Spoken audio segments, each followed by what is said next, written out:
Welcome to Death and Aliens, an in-depth look at horror and sci-fi TV from two friends who vaguely know what they're doing. I'm MK, And I'm Courtney. and Courtney, how are you?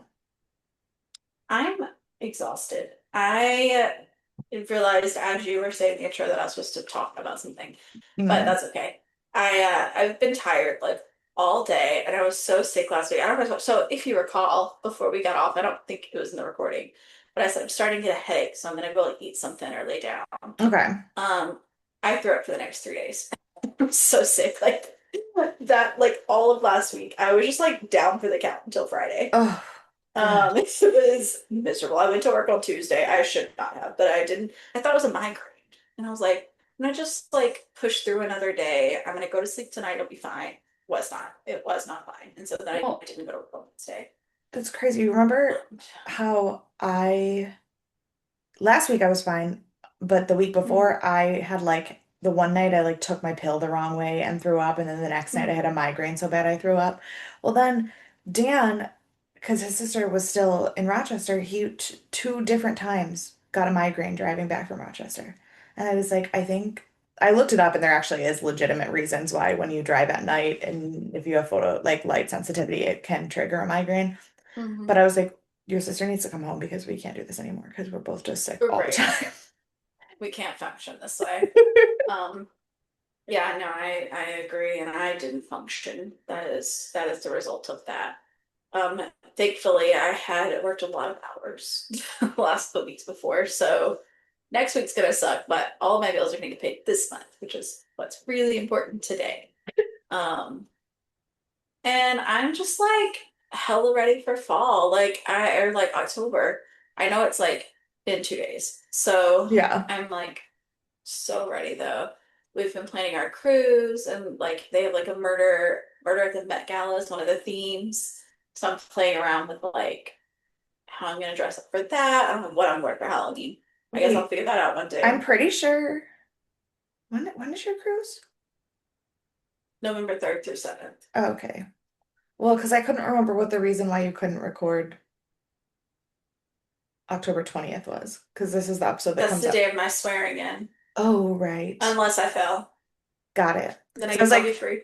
because today this episode comes out on the 19th. So this is Hmm. and I was like, wait, are you gonna be on your Well, cruise when this happens? No, not yet. no, hopefully I'll be preparing for my swearing in, but we'll know Friday if Friday. I I do or know. not.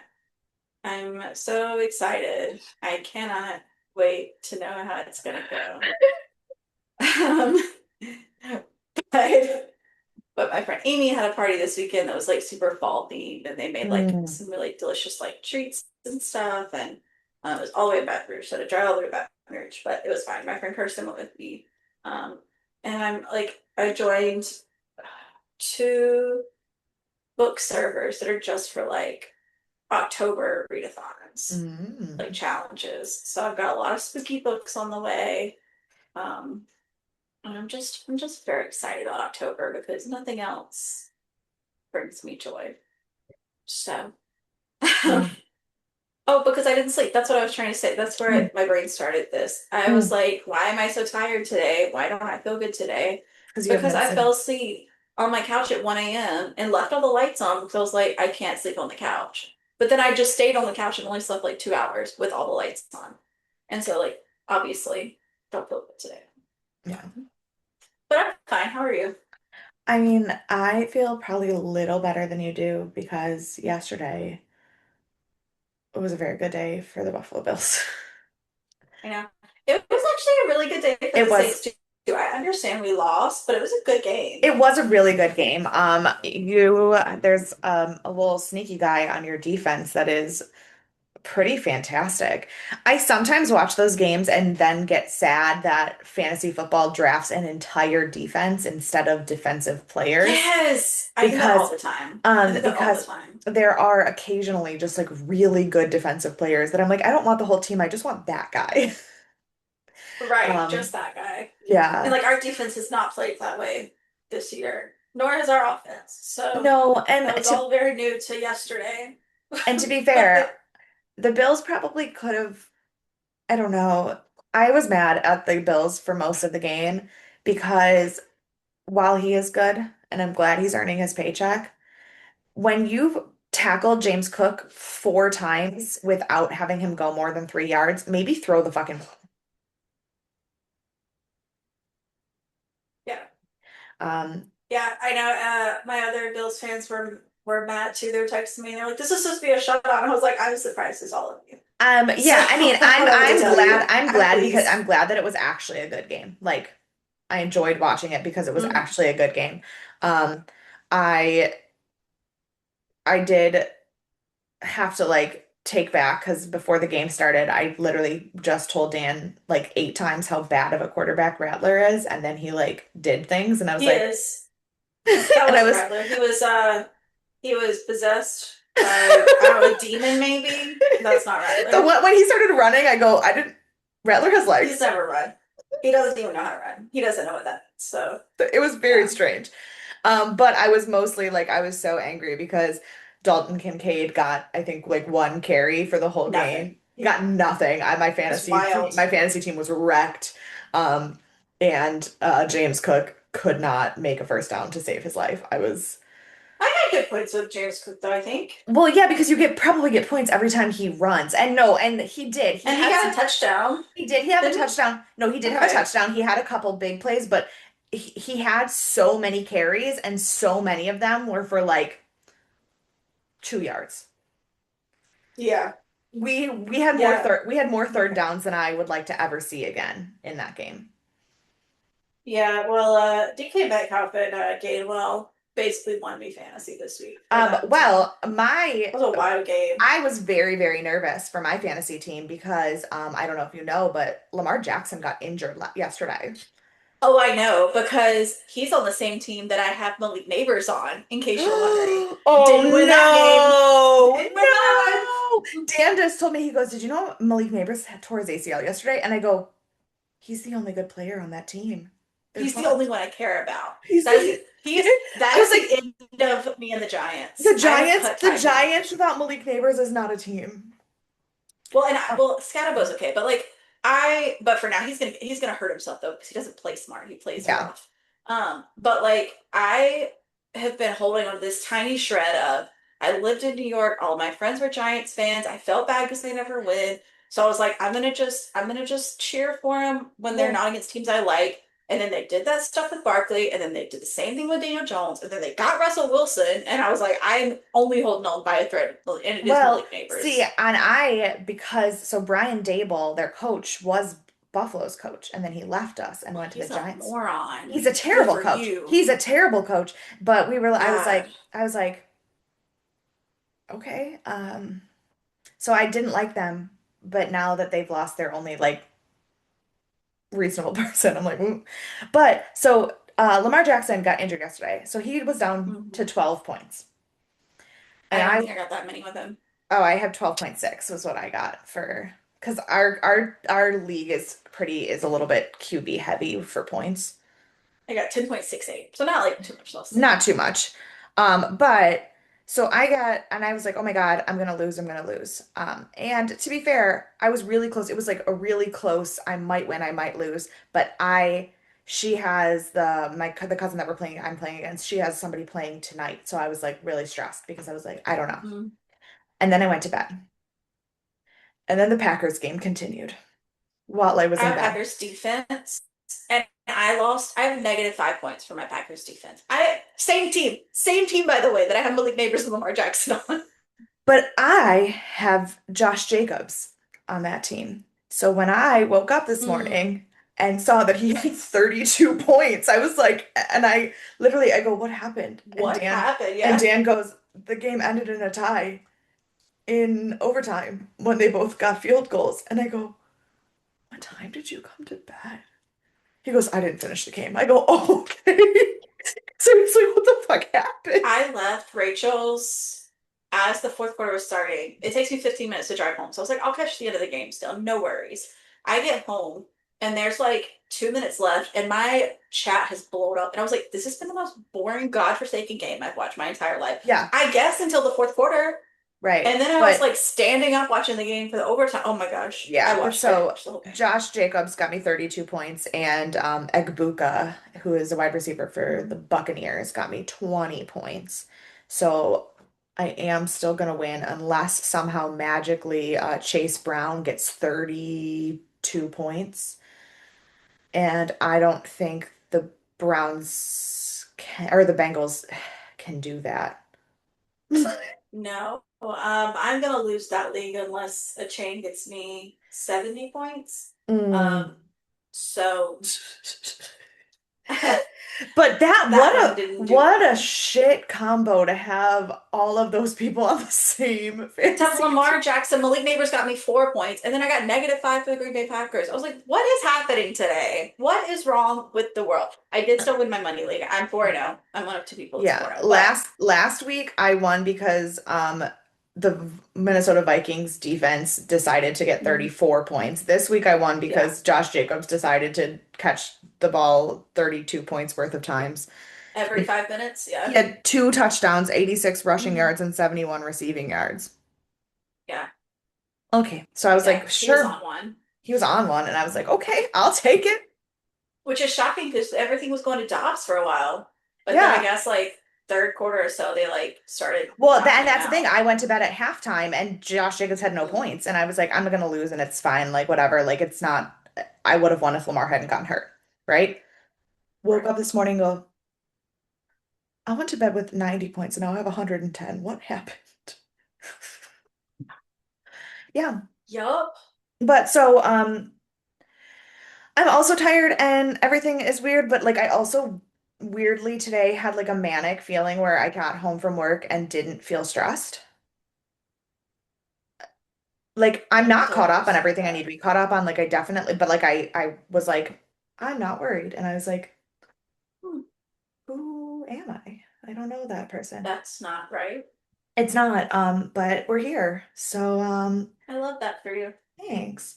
That's Since not the vibe I have. no, since our vibes are clearly not the same, do you wanna give us something to put us on the same page? I would love to do that. Sorry, I have my folder for this.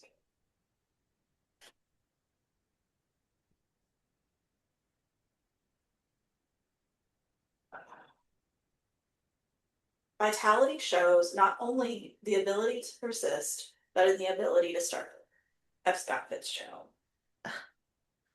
Fitzgerald. I knew as soon as you said vitality, I go, this is a Fitzgerald quote, and I don't know why. Well, Mm, it's because I'm reading Gatsby with my kids right now. sure, yeah. But, and as soon as we started, we read one page, and one of my juniors just goes, this is the kind of guy that just likes to use words to make people think he's smart, isn't he? And I said, Uh-huh. uh-huh, yeah. Yes, I correct. was like, that's exactly correct. And I go, and that is the vibe of the whole book. So as long as you understand that, you understand the book. Correct. Yeah, yeah, yeah. But today we are talking about Stargate Atlantis Season 1, Episode 8, Underground. It was rated 7.5 stars. And I did say before I started watching it, I looked at Dan and I said, I said, I really don't remember how this episode ends, but I hope it ends badly. And he said, why? I said, because if it doesn't, then I have to spend an entire podcast episode pretending the Janai are not the worst fucking people in the world. And so he pulls up the summary and goes, you're good. I go, thank God. I hate the Janai. The Janai are like legitimately a nemesis in the show. This is not the last time you'll see them. They're terrible. And Yeah, they're not like my fave. I was like, I'm not gonna be able to pretend that they're cool for a whole podcast episode.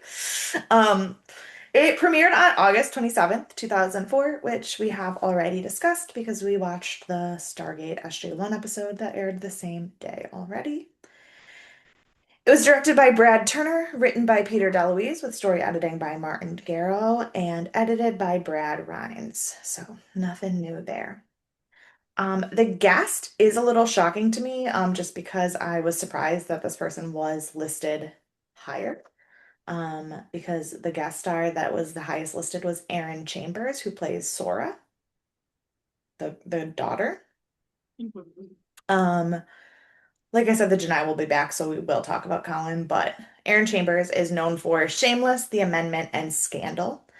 Um, She looks super familiar, like her face just looks familiar, and but it's Mhm. probably because she's been in like one or two episodes of literally every show you've ever watched. Like was, she's been in NCIS, she's been in, oh God, what else? I literally was like looking through her IMDb and was like, no, that's every show that anyone has ever watched. She's been in an I episode mean, of. I watched Shameless, most of it, and I Okay. watched Scandal, a lot Yeah. of it. So like I've seen those things that you've mentioned. Yeah, I haven't watched either of those Mm. actually. Um, I haven't but finished Scandal or Shameless, but I did watch like 75%. I've watched episodes of it, but like not enough Mhm. to like say that that's why I know her. But Yeah. she's been in an episode of The X-Files. She was in an episode of Rizzoli on Isles. She was in an episode of NCIS LA. She was in an episode of Castle. She was in an episode of Ghost Whisperer. She was in an episode of Cold Case, three episodes of Medium, an episode of Without a Trace, an episode of Bones, like an Drake and episode of Josh. yeah, CSI Miami, Veronica Mars, like Joan of Arcadia, like basically every show that you could have ever watched, she was in. But Yeah. her breakout role, it was in what is arguably the best Disney Channel original movie of all time. Don't Look Under the Bed. I never watched that one because I was too scared as a child. It is in fact the scariest movie I've ever seen. I know that that is Mhm. probably not true now, but I watched it when I was 9, 10, maybe. Mhm. Um, and I, Oh, I did watch this one. That's a lie. I did watch with the this one. Boogeyman, Hmm. it is the scariest Disney Channel movie that ever existed. But I it's, rewatched it within the past couple of years, so it's no yeah, longer scary. okay. I think I rewatched it recently and realized like it's not actually scary, but I still have like trigger memories because it was like I didn't watch scary movies as a kid. Like I didn't I either. didn't watch scary things, and I distinctly remember watching this at my grandma's house in North Carolina because we thought it was a Disney Channel movie, so it couldn't possibly be scary. And then my grandma had a day bed, so like it was like a trundle bed, and my Hmm. cousins like snuck through the bars under the bed, so they were in the part where the bed pushes in and grabbed us. Yeah, yeah, yeah. I had one of those beds when I first moved to New Orleans the first Yeah. time. She is a Mormon. She went to BYU. And she has done mostly theater actually. That's why she doesn't really have a lot of like big roles in anything. Yeah.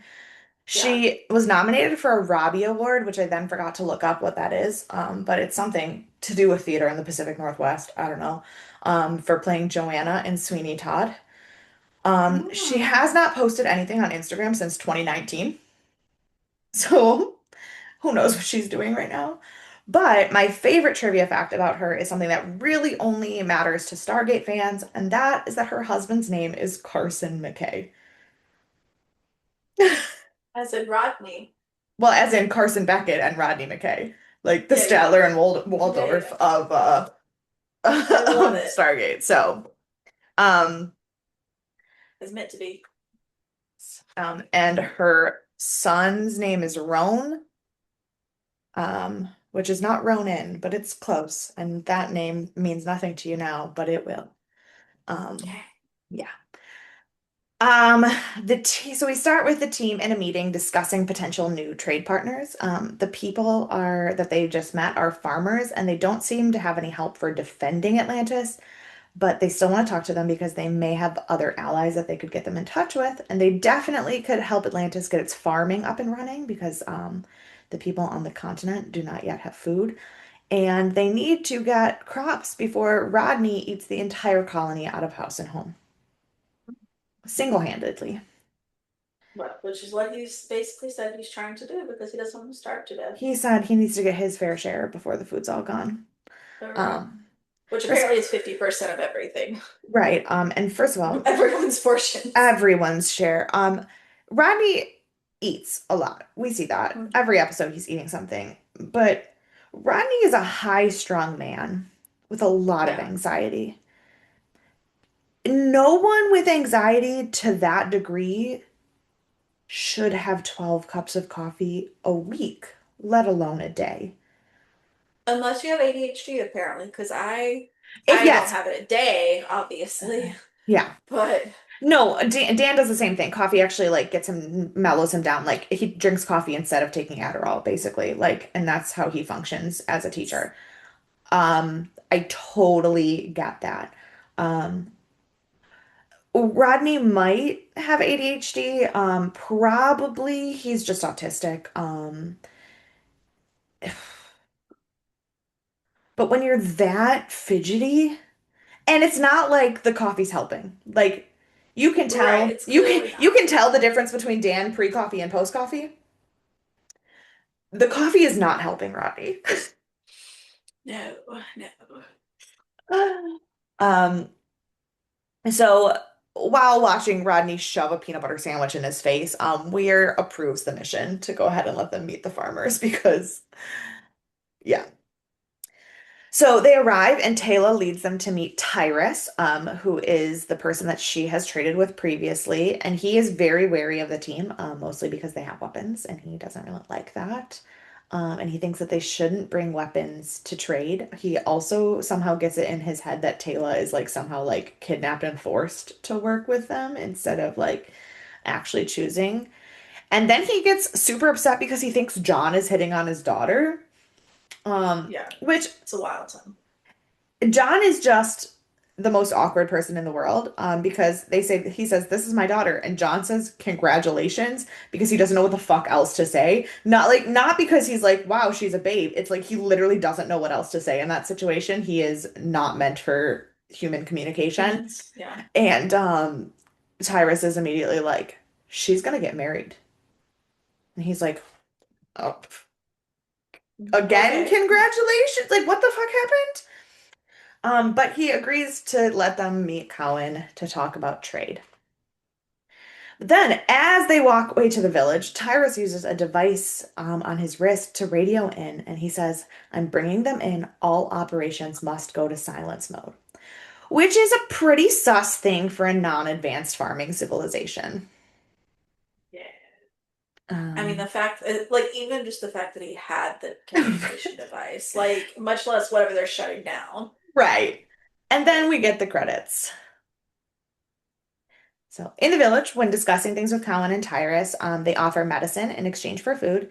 And Cowan says it's really not going to be enough. And he starts explaining how difficult it will be to replace the amount of food that they're asking for and what it's like to try to like clear farmland and have labor and like supplying food. And he said that the next season will be too slow and too hard if they give up that much food. So they're going to need more than just medicine. And John is like, "Well, what if we can help you clear the land and make your planting a hell of a lot faster?" He's like, "Well, how could you do that?" So John, in a very Jack O'Neill moment, blows up a tree with C4. mhm. When he's explaining that they have ways of like doing this, I was like, how are you going to get like a tilling machine here? You don't have one in Atlanta. So like, and you can't get back to Earth. Like, where are you going to get a plow or a tilling machine? Because I am not a boom brain person. I was like, oh, of course, we have technology to clear fields faster. We do it all the time. Cowan sees a big explosion and was like, yeah, that could work. He's like, we'll take it and the medicine. And John's like, okay. And he goes, I mean, you need the food more than we need either of those things. So, Which t- is fair. it's very, However, if you're trying to set up an like a negotiation, like treaty, basically, you're going to be ongoing doing something. You should probably make sure it's a little more even yeah, I because don't you're think, going to want something eventually. Like right. I think that both of them are coming at this as if this is a one-time deal, which is well, not the and correct way to, Tal was saying that she was like, I think you can become trade partners with them too. yeah. And everybody's Uh, like, great idea. And then they were like, or we're just gonna really hardcore argue about it for no right. reason. But John says he has to discuss things with his people, and Cowan invites him to stay for the harvest ceremony. So Taylor and Aiden stay while John and Rodney return to Atlantis to talk to Weir. And Weir is a little perturbed that John would promise them explosives. And Fair. she tells him that she'll be in charge of negotiating in the future because he clearly does not know what he's doing. Which, like, here's my next. I'm sorry. This is my next thought. Yeah. She, I understand she's in charge, so like she's supposed to be sending people out into message doing this, but like her whole shtick is that she negotiated for the UN. Like, Yeah. why is she not the one negotiating with all of these people? Like, Great question. I'd love to answer, but I don't have an answer. Um, okay, amazing. yeah. I mean, probably for the same reason that, let's be honest, Hammond is probably the only one who should have been allowed to talk to any of these alien species, and yet he never went through the gate. Um, But this but feels different because she's it like there feels too. it feels Like, different. you No, know. it feels different, but yes, because she's also already on an alien planet. But it also feels different because she has yet to figure out what her role is. Like she even has Mhm. moments where she's like, "This is not the mission that I thought it was going to be. This is not what I expected to be doing. I thought this mission was about science." Like she hasn't figured it out yet, and that's why it feels different because Hammond knew what he was getting into. Right. Um, but the honestly, the real reason is because she has this experience negotiating. She works with the UN. She is as non-national as you can be, despite being an American Mhm. or Canadian or British. I don't know if we've ever actually determined what, I know we've determined which eight accents Tori Higginson has. However, I don't know that we've determined truthfully where Weir comes from.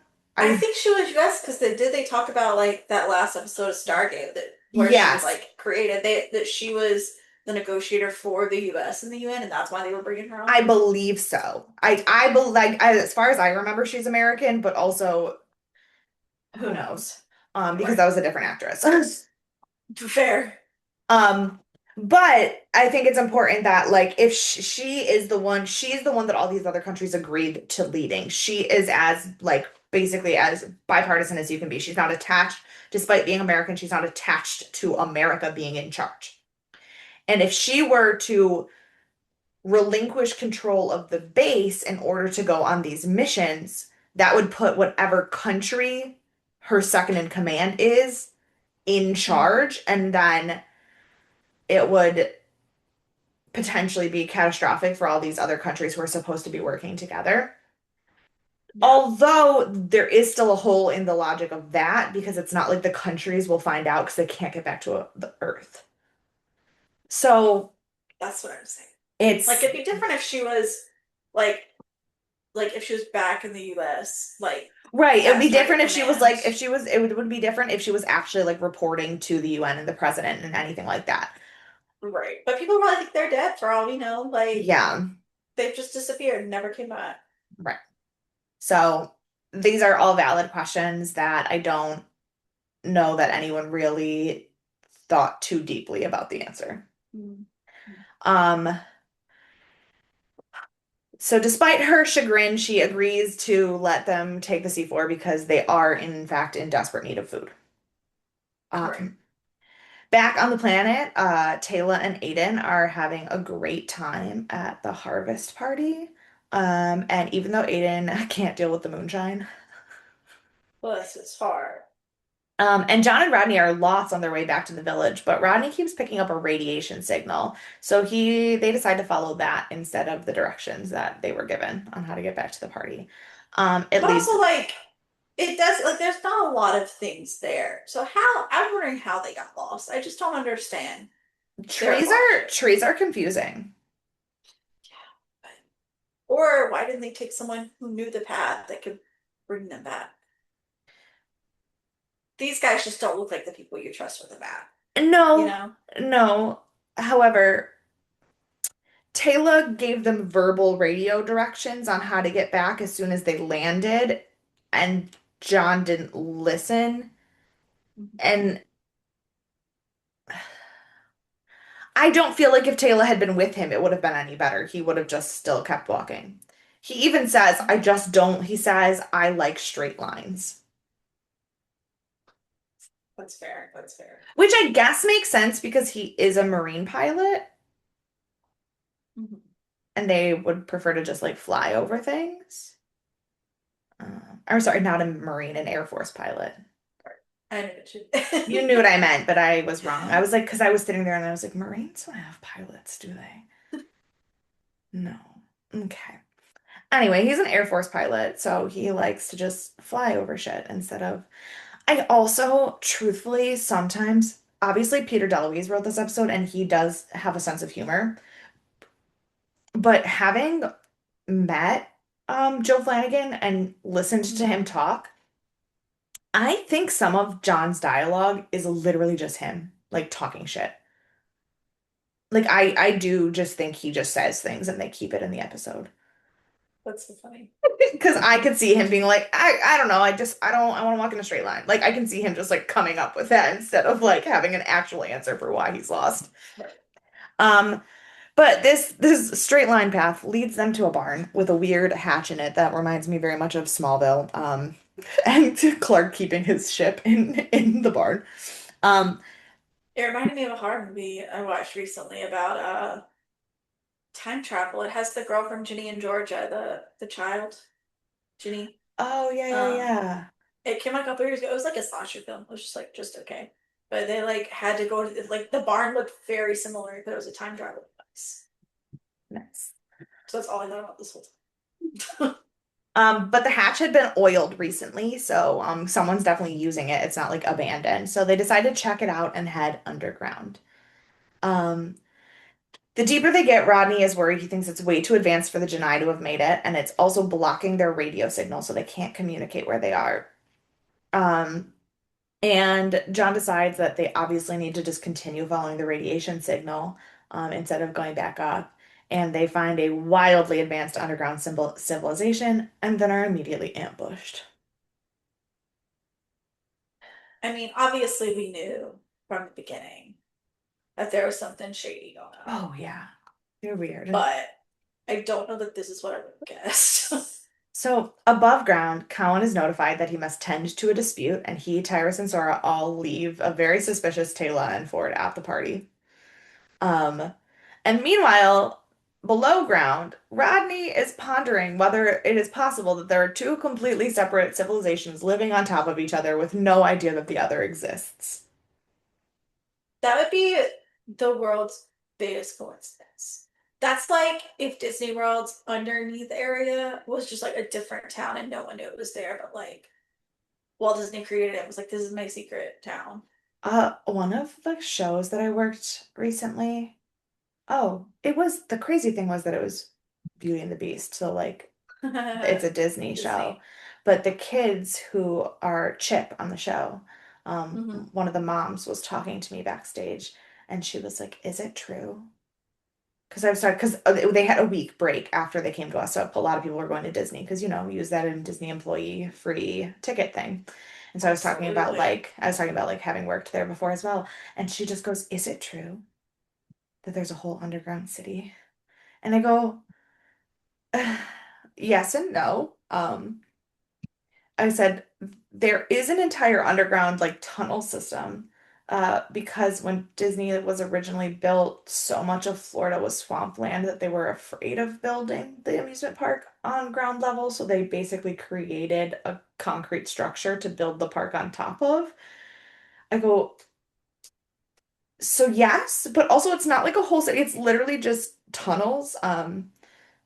I go and That the workers go through. you can buy a ticket to a tour where they'll take you down there and show it to you. Like it's the worst kept secret. It's not a secret. Right, right. I was like, there's openly like on Disney's website on the Keys to the Kingdom tour. It's like, and take a sneak peek into our utilidors. Like it's not actually a secret. And she was like, "Oh, Right. that's so cool." So I could take that tour and go, "Yeah, here you go. Don't you That's so work for funny. Disney? What?" But um But yeah, so this is not a Disney Utilidor because well actually it's probably more like the Disney Utilidor than an underground city because Cowan comes into the interrogation room and blows Rodney's theory immediately out of the water. Um Above ground, everyone starts getting real weird at the harvest party. And when Tayla and Aiden try to like step outside, Sora and Tyrus are like, actually, you can't go. The Wraith are here. You're only Which is safe like inside. so insane. It's like that is you're first of all, you're being way too common for the Wraith are here. Facts. Like But like oh my gosh. it reminds me, I tell the story to people all the time because it's so funny. It reminds me of my cousin Tyler. When his son was very, very little, like less than a year old, he was or no, he was probably a little over a year old. He was trying to like hang out with his parents in the kitchen. And he reached up and he touched the stove and he burned his hand. Just not enough to like need medical attention, but just enough that he knew he Sure. shouldn't touch it. It's hot. Not a good time. Right. So then, for like a solid year, anytime my cousin was trying to get him to stop doing something, he'd be like, "Oh no, you can't touch that. It's hot." But it would be I've like, heard of people doing that, yeah. but it would be like pool noodles. And I was like, Hmm. "You, what are you teaching him?" I was like, "This kid's gonna go to preschool, and he's gonna be like, oh no, you can't touch pencils. They're hot," and the kids are gonna punch him. I know. Um, Yeah. Luckily, he does not do that anymore. And Yeah. his son Well, is that's good. actually much more intelligent than I thought he would be based on his parentage. Um, but yeah, but when she was like, "Oh no, you can't go outside. The wraith are here," I was like, "Oh no, it's hot." Like that was Yeah. I was like, "Why?" Um, so um underground, Cowan tells Rodney that if it had been anyone else that discovered the bunker, they would just immediately have had them shot. But they want the C4, so Right. and John's like, "That's fine. We know how to keep secrets. You can have your C4. We'll take away your food, and we will never come back. It's fine." And he's like, "Yeah, see, that's the problem. Now you know our secret, so I want more than just C4." But here's the thing. Because you didn't kill them because you want the C4, really makes it seem like you want it more than you've been pretending, which makes it feel like you have less bargaining power than you Right. previously You did. just lost your edge, except for the fact that you Right. actually have really scary weapons and a lot more people than they do. And so I don't, Yeah, but if you weren't going to kill them because you didn't have the C4 yet, why would you do that now? Like, because one, you're not going to get it. It's not like, yeah, that's Weir's going to true. hand it over when you walk in. But, like, And no one was with I them don't when they know. went to the gate. They don't have a dialing address. They don't know where these people are. Right. Um, so they radio to Tyrus, which absolutely shocks Tayla. I have never seen somebody look so backstabbed ever. And But they, she was. I They've know. been partners for so long. I'm so Um, sad. and so they tell him to bring her and Aiden downstairs. And then after a pit stop at a closet, apparently, they all make it to the interrogation room. And I actually was so frustrated by this that I did, in fact, pause the TV. And I said to Dan, I said, "Why did they change their clothes?" He said, "What?" And he said, "Like into the uniform things?" I said, "Yeah." When Colin did it, it was one thing because there wasn't necessarily like 100% confirmation of who had gotten into the base. Obviously, the guards that were Mhm. underground didn't know who was above ground, right? Um, Right. and he had a duty to do as this like leader of the situation, shock value, right? And all that. Sure. However, did Tyrus and Sora came down with Tayla and Ford without anyone else. So what did they do? Did they just like link arms with them and then like take them to their house while they changed into their weird like Nazi uniforms and then bring them downstairs with them? Like what the fuck was that? My working theory is that actually hidden in the closets of the barns and the farming land are the Adam West style Batman poles where you start in your clothes and when you slide down, you're wearing your Uh-huh. uniform. Um, Yes. Dan has apparently not watched a lot of Adam West Batman because he did not find that analogy to be very funny. And I was like, "What?" Well, isn't that similar? Like, that happened in some of the cartoons too, didn't it? Oh, Or did I yeah. make that up? Like, I mean, maybe. I just know it definitely happened in the 1960s Batman because you couldn't show somebody changing. Like that Right. was not cool for You couldn't even show TV. toilets. That's true. So, yeah, so there was no way to change. I mean, they have like weird things like in like the Christian Bale Batman's where the suit just like magically like forms itself onto his body. Hmm. But I think a weird fireman pole in a library is obviously a much better way to do it. Oh, Um, it's a better way to do everything.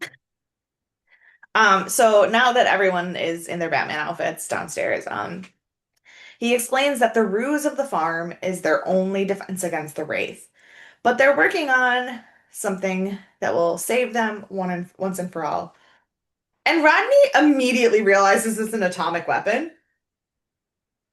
like just without hesitation, geeks out and tries to prove that he's smarter than everyone in the room by trying to like actively make an atomic weapon out loud.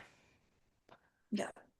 Um, and Colin describes their history of the bunkers to the team and says that like the farmers are both a front, but they also do actually feed the people of the underground because they have a lot of people underground. So, and Rodney's very worried because as they're walking through the city, he's like, the radiation levels here are like super high. And he's like, our scientists say it's fine. He goes, your scientists don't know shit because like you're all gonna Yeah. die. Um, Yeah, he does and not sugarcoat it even in the slightest. no, and John's like, are we okay? He goes, yeah. I mean, like, unless you wanted to have children.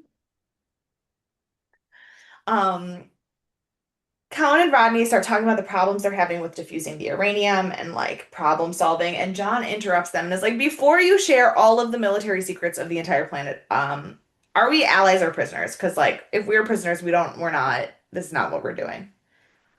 He was like, "I will tape Rodney's mouth shut myself if I have to. You don't get our information unless we're allies." Um, so they have a feast to explain their partnership, and Colin continues to badger Rodney about how to make the bomb work. And they're all excited and everybody's happy. And he says that with their help, they'll be able to vaporize the Wraith while they sleep, which is only awkward because the Wraith aren't asleep. Right, right. We're Um, still keeping some secrets. But yeah. and that's the other thing. They still think the Wraith are asleep, but then they're like, the Wraith are here. And it's like, you think they're asleep, so why are you using them as like a Right. Also, we find out that they have Wraith technology on the planet. So, like, how do they not have any concept of the movement of the Wraith? I don't know. They don't seem like a very bright No. society. So they explain that their plan is to sneak aboard the hibernation ships and kill all the Wraith. And Tayl's like, okay, so there's a couple problems with this plan. The Wraith are awake. And the Jedi do not take that news very well at all. Which that is the only thing I'm like, okay, that's fair. Right. That is fair to Because think they're that like, way. we are about 5 years away from having enough to Yeah. like test our theory. Do we have 5 years? And John's And like, they're like, 5 minutes? Did you say 5 minutes? did you say 5 weeks? We might be able to get you 5 weeks. Right. Just Um, so Colin storms out. John follows him and he's like, hey, we can still work together. We're still on the same side. We also don't want the Wraith to survive. And Colin's like, I will feed them, you to them, and not even blink. he's like not doing himself any favors. No. Like, you obviously need allies because you do not know how to be a person, Right. Uh, but you're burning your best bridge. yeah. And in the feast hall, everyone's still arguing about what will happen next and who's at fault and what they're gonna do. And Colin and John come back and they say, we're gonna work together. Everybody wrap up the fighting. We're done. They go to the lab, and Tyrus shows them the interface that he's been able, built to be able to access the memory core of a downed Wraith dart ship. And they use the memory core to find the location of all the Wraith ships to know where to deliver the bombs. Um, However, because of the location of the ship, they will need John's puddle jumper to be able to deliver it because John stupidly tells them that he has spaceships. One. He has one spaceship. Well, yeah. Weir immediately shuts John down and says there's not a fat chance in hell that he can take the puddle jumper to this planet. But then she talks things through with John and Aiden. They have a plan. She's like, okay, go ahead. Rodney and Cohen are talking about the bomb, and Taylor and Sora and Tyrus are talking about how everything has changed now that they all know each other's secrets, and you almost feel like maybe they're all on the same page.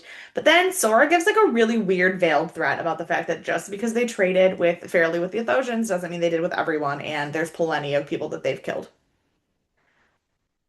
And Taylor's like, maybe you could get your head out of your ass and see that without us, you'll all die too. What?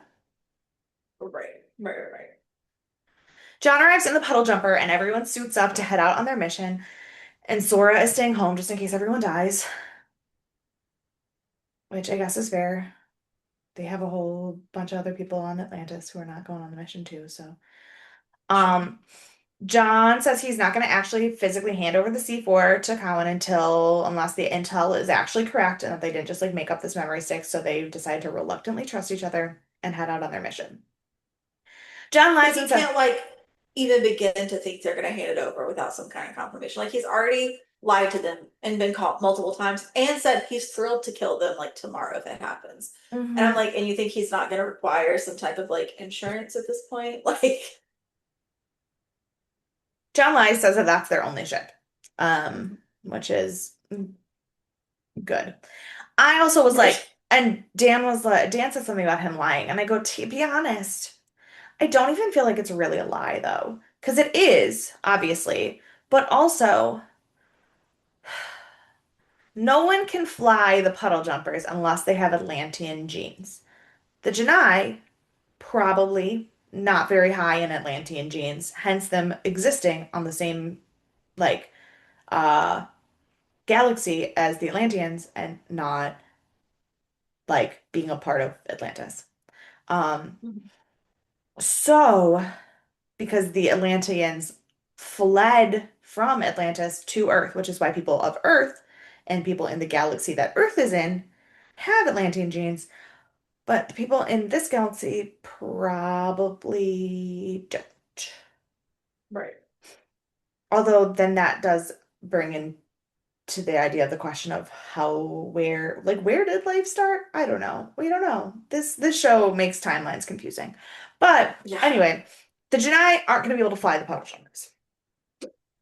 The Jedi also aren't going to be able to emotionally or mentally take or understand the fact that they can't fly the puddle jumpers. They'll just think that they gave him dud ships.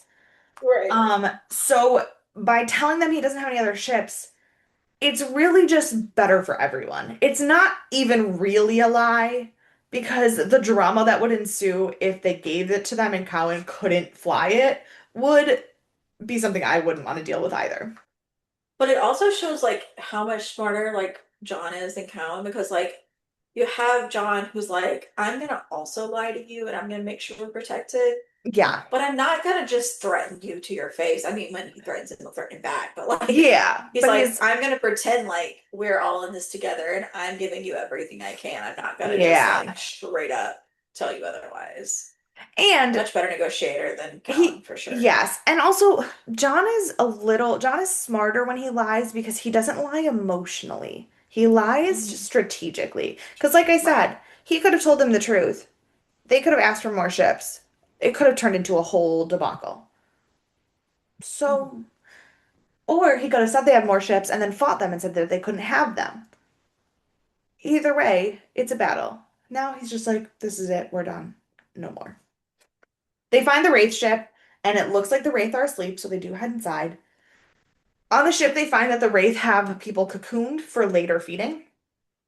This is the first time we find out that what the Wraith actually do for their culling. The Wraith do not go into planets and just kill everyone. They kidnap them and save them and wrap them up for like takeout. Which is really stressful. And it's so much worse than just going in and killing them. Yes. John tells Taylor to try to rescue anyone who is alive enough to be rescued. Mhm. And he and Rodney keep going to the main hive chamber. Tyra stays with her because, of course, Cowan doesn't trust her. Right. Cowan, John, and Rodney explore. Rodney finds the door that they're looking for and gets to work on trying to open it. A person tries to break out of the cocoon, and when Taylor tries to save them, Tyrus is like, nope, not today. I was so mad. He was like, we can't let the Wraith know we were ever here. If we disturb anything, like they'll know we were here. We won't be able to get the weapons in. Like it'll all fall apart. And Taylor's like, they're a person. They could be one of your people. You don't even know. And he's like, I don't even care. Um, Rodney gets the door open to the main hive chamber. Other guys are walking around in the chamber. Tyrus is sick of this guy yelling and fighting with Taylor, so he just shoots the cocoon person and kills them. And of course, immediately that triggers the Wraith to be like, what the fuck is happening?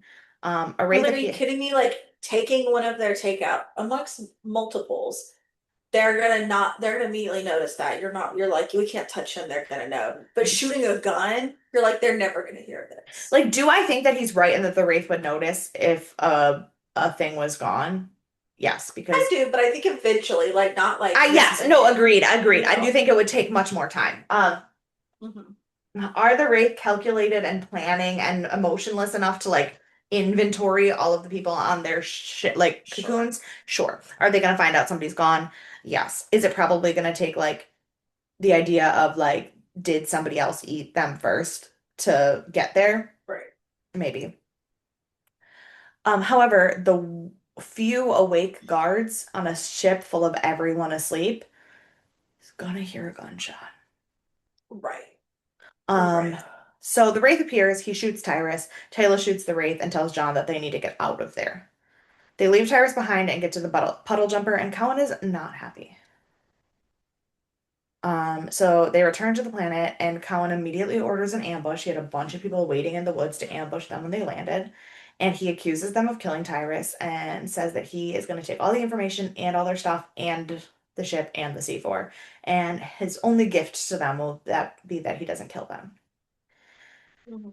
John's like, surprise, I lied too, and two more ships uncloak. Was amazing. He says, I will fire on you. And John's like, listen, you suck. We will find food elsewhere, but we are gonna take this little memory core from you and fuck off. Yeah. Um, while working on the memory core, Dr. Peter decrypts some of it, and they discover that there are at least 60 Wraith Hive ships out there in the galaxy.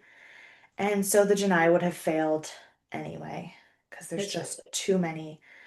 But in better news, another SG team was in fact able to broker trade with food because John could not do that. Because we don't need you people anymore. Yeah. So we have food, we Janai. have the food, or we have the food, we have the memory. We don't need the Janai Mhm. ever again. Will they somehow still bother us?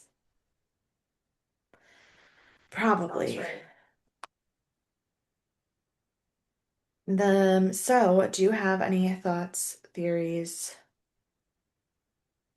I don't know. I think I said a lot of them throughout, so Yeah, I don't know that I have anything like extra to say. Um, except I don't.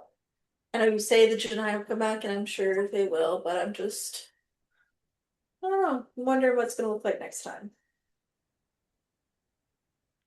that's fair. Our next episode of